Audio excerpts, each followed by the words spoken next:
سيقول المخلفون إذا انطلقتم إلى مغانم لتأخذوها ذرونا نتبعكم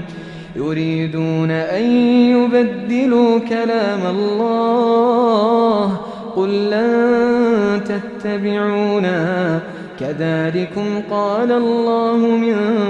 قبل فسيقولون بل تحسدوننا بل كانوا لا يفقهون إلا قليلا قل للمخلفين من الأعراب ستدعون إلى قوم أولي بأس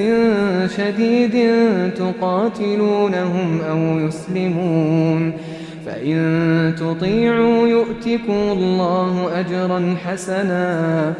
وإن تتولوا كما توليتم من